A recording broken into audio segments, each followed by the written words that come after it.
কাজকর্ম এবং সেই কাজকর্ম নিয়ে দেশে এবং দেশের বাইরে আলোচনা সমালোচনা, তার চেয়ে বেশি যে প্রোপাগান্ডা চলছে এবং সেই প্রোপাগান্ডা মোকাবেলায় সরকার কি করছে, আদৌ কিছু করছে কিনা, কি ধরনের প্রোপাগান্ডা চলছে, সেই জায়গাটি নিয়ে কয়েকটি কথা বলার চেষ্টা করব। আমি জানি না ছোট রাখার চেষ্টা করব ভিডিওটি, বড় হয়ে যাবে কিনা আমি ঠিক নিশ্চিত নই।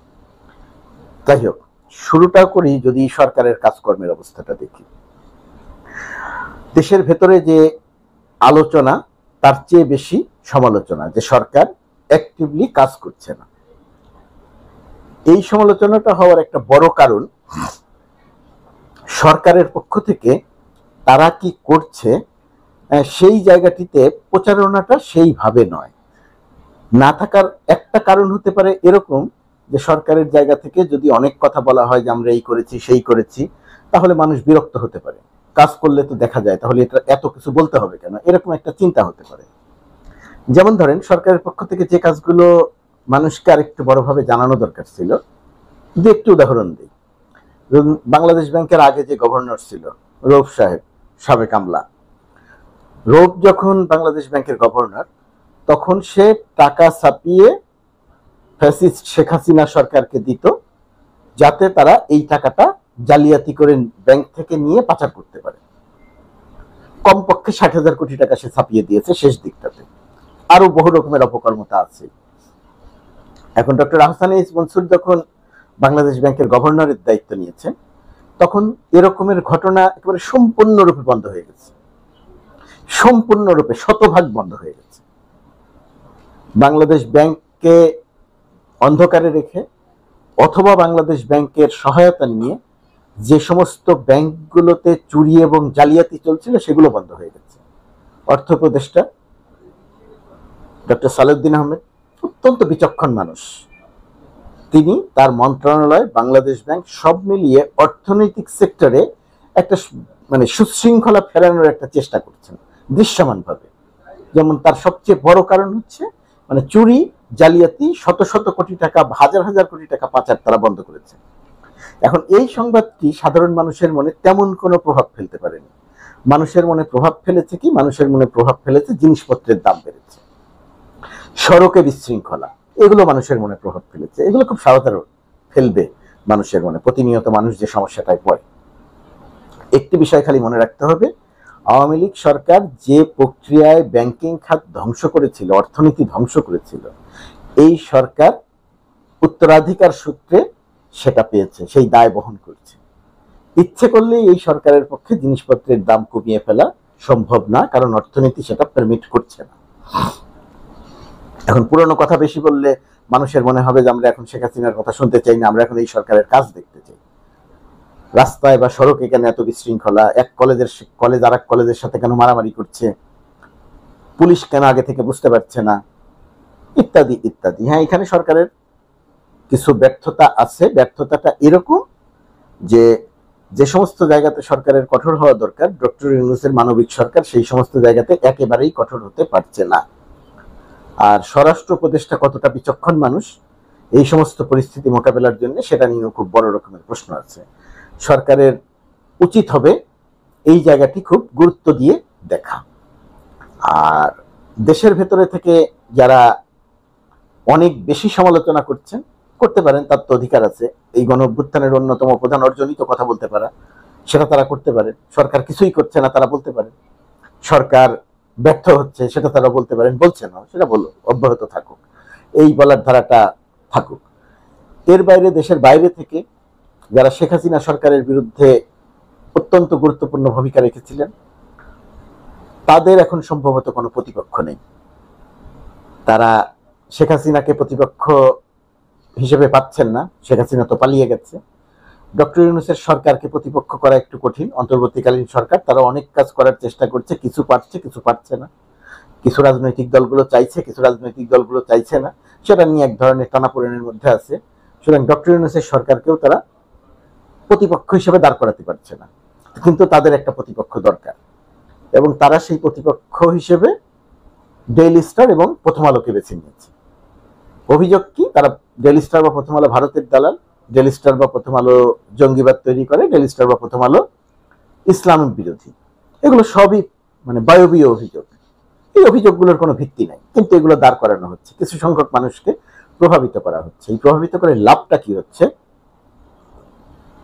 আমি আদা চা খাই, গলা অনেক ঠান্ডা, সেই কারণে গত 2-3 দিন কথা বলতে পারিনি। আদা চা খাই একটু গলার পরিস্থিতি ভালো করার চেষ্টা করছি। তো ডেইলি স্টার বা প্রথম আলোর কোনো সুনির্দিষ্ট তথ্য বা প্রমাণ নাই। ডেইলি স্টার কখনো কোনোদিন ভারতীয় আগ্রাসনের পক্ষে ভূমিকা রাখে নাই। ডেইলি স্টারের সব লেখা পড়ে দেখেন, কোথাও পাবেন না। জঙ্গিবাদ তৈরি করে, শতভাগ অসত্য। জঙ্গিবাদের সংবাদ প্রকাশ করেছে ডেইলি স্টার আওয়ামী রিজিয়নে, সেটা পুলিশের থেকে যে তথ্য দেওয়া হয়েছে সেই তথ্যের ভিত্তিতে সংবাদ প্রকাশ করেছে ডেইলি স্টার। জঙ্গিবাদের পৃষ্ঠপোষকতা, জঙ্গিবাদ তৈরি করে না, জঙ্গিবাদের তালিকাও তৈরি করে না, ইত্যাদি কোনো কিছুই করে না। এগুলো একটা তৈরি করা হচ্ছে। তো দেশের ভেতরে এই প্রোপাগান্ডাগুলো চলছে, এবং এই প্রোপাগান্ডাগুলো চালিয়ে যেটা করা হচ্ছে, প্রতিপক্ষ হিসেবে ডেইলি স্টার বা প্রথম আলোকে বানানো হয়েছে এবং একটা অরাজকতা তৈরি করা হয়েছে। অনেকেই উপদেষ্টা হতে চেয়েছিলেন, উপদেষ্টা হতে পারেননি, ডক্টর ইউনূস তাদেরকে উপদেষ্টা বানাননি। এখন তারা হয়তো অরাজকতা করে এক ধরনের ক্ষতি করার একটা চেষ্টা করছেন হয়তোবা। যাই হোক, আমার ধারণা যে তারা সফল হবেন না, তারপরেও তারা হয়তো তাদের চেষ্টাটা করে যাবেন। তাদের প্রতি আমার কোনো অশ্রদ্ধা নেই। তাদের ভূমিকা স্বৈরাচার হাসিনা বিরোধী আন্দোলনে, সেটাও আমি অস্বীকার করি না। কিন্তু দেশের ভেতরে এখন কোনো অরাজকতা তৈরি করা, গরু জবাই করা বা কোনো কিছু করে, এগুলো করে দেশের কোনো উপকারে আসবে বলে আমার কাছে মনে হয় না। এটা আমার ব্যক্তিগত ধারণা। তারপরেও তারা তাদের কাজ করবেন, তাদের বুদ্ধি অনুযায়ী করবেন, সেটা নিয়ে আমার কোনো বক্তব্য নেই। এটা গেল এই পর্যায়ে। আর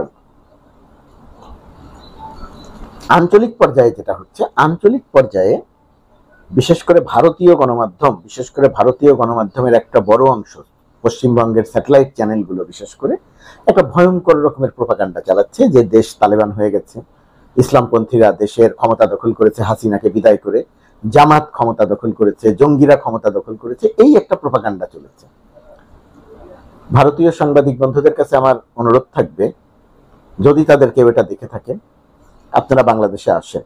খুব সহজে বাংলাদেশে আসা যায়, বাসে করে আসা যায়, ট্রেনে করে আসা যায়, উড়োজাহাজে করে তো আসা যায়। অনেক বেশি টাকা পয়সাও খরচ হয় না।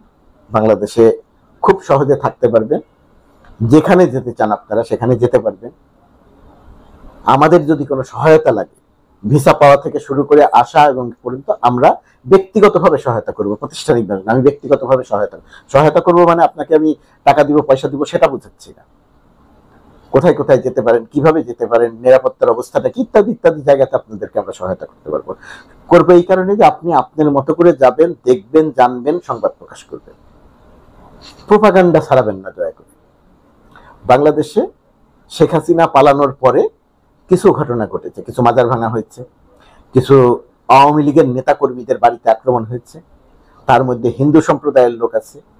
কোনো জায়গাতে কোনো রাজনৈতিক নেতা মনে করেছেন যে হিন্দুদের উপর এখন আক্রমণ করার সময় এসেছে, হিন্দুদের উপর আক্রমণ করে তার বাড়িটি দখল করবেন বা তার জমিটি দখল করবেন।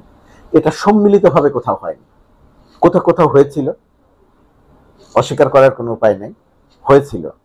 কিন্তু খেয়াল করে দেখবেন, মাজার ভাঙার শুরু হয়েছিল, বন্ধ হয়ে গেছে। হিন্দুদের উপরে আক্রমণ এখন আর হচ্ছে না, বন্ধ হয়ে গেছে, সরকার এখানে ব্যবস্থা নিয়েছে। কোথাও এখন আর এরকম কোনো ঘটনা ঘটছে না। কিন্তু অরাজকতা আছে, ঢাকা শহরে আছে। রিকশালারা আন্দোলন করছে, শিক্ষার্থীরা আন্দোলন করছে, পরস্পরের সঙ্গে মারামারি করছে, ইত্যাদি ঘটনা আছে।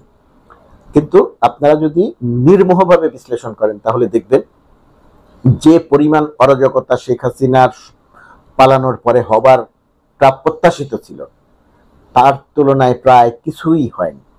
বাংলাদেশে তালেবান হয়ে যায়নি, বাংলাদেশে ইসলামপন্থীরা ক্ষমতাও দখল করেনি, বাংলাদেশে জঙ্গিবাদের উত্থান হয়েছে, সেটাও হয়নি।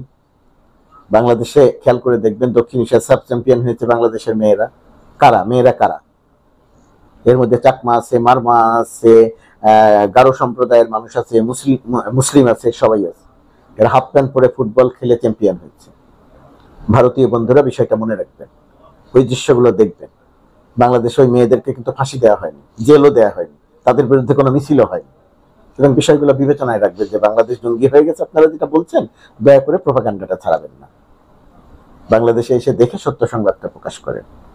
ডক্টর মোহাম্মদ ইউনূসের সরকার শেখ হাসিনার ভেঙে চুরে দুমড়ে মুচড়ে দেয় আইন শৃঙ্খলা বাহিনী, প্রশাসন, অর্থনীতি, সেটাকে ঠিক করার একটা চেষ্টা করছেন।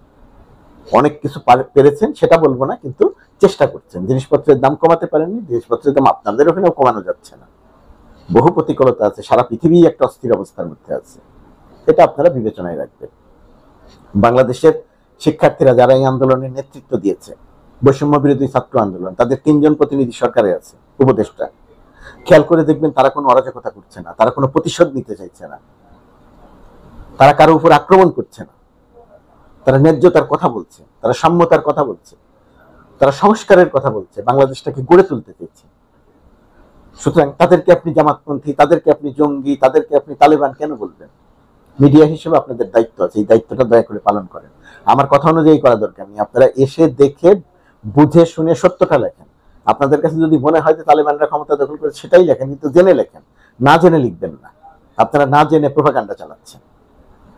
জোকারের মতো, ওই যে রিপাবলিক বাংলা না কারা জানি আছে একটা জোকার, তো জোকার কেন এই প্রোপাগান্ডা চালাবে? এটা তো ভারতের গণমাধ্যমের জন্য অত্যন্ত লজ্জার।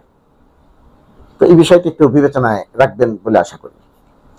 তো আঞ্চলিক পর্যায়ের এই ভারতীয় গণমাধ্যমের প্রোপাগান্ডাটা বাংলাদেশের স্বার্থ পরিপন্থী এবং বাংলাদেশের জন্য ক্ষতিকর।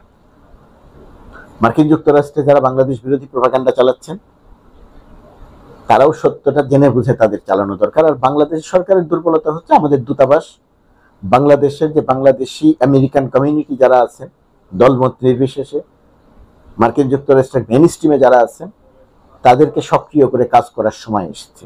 সত্যটা জানানো দরকার ট্রাম্প প্রশাসনকে।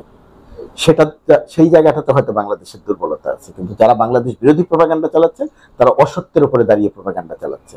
সরকার হয়তো সেই জায়গাতে সরকারের 2-1টি কর্মকাণ্ড কিছুটা সহায়তা করছে প্রোপাগান্ডা চালানোর ক্ষেত্রে, যেমন এই যে চিন্ময় দাসকে গ্রেপ্তার করাটা, আমি তার কোনো যুক্তি দেখি না। গ্রেপ্তার করে, যে প্রক্রিয়ায় গ্রেপ্তার, এই প্রক্রিয়ায় গ্রেপ্তার করে তাদের প্রোপাগান্ডা চালানোর জন্য একটা টুলস তুলে দেওয়া হয়েছে। এটা না করলে ভালো হতো, এটা আমার ধারণা। আঞ্চলিক পর্যায়ে এই যে ভারতীয় প্রোপাগান্ডা, এটা বাংলাদেশের জন্য ক্ষতিকর হচ্ছে। আন্তর্জাতিক পর্যায়ে যেটা চলছে এই মার্কিন যুক্তরাষ্ট্রের কে কেন্দ্র করে, সেটাও বাংলাদেশের জন্য একটা ক্ষতিকর কারণ হয়ে দাঁড়াচ্ছে। তো এই জায়গাটাতে এখন বাংলাদেশের করণীয় কি, বা ডক্টর ইউনূসের সরকার করছে কি? ডক্টর ইউনূস সরকার যেটা করছে, তারা এক ধরনের মানবতা এবং সংবেদনশীলতার পরিচয় দিচ্ছে। তারা কারো বিরুদ্ধে লাঠি ধরছে না। ওই যে যারা গরু জবাই করতে এসেছিল পত্রিকা বন্ধের দাবিতে, পুলিশ তাদেরকে ধাওয়া দিয়েছে, 2-4 জনকে লাঠি দিয়ে আঘাত করেছে। এটা না করলে ভালো হতো, কোনো দরকার ছিল না।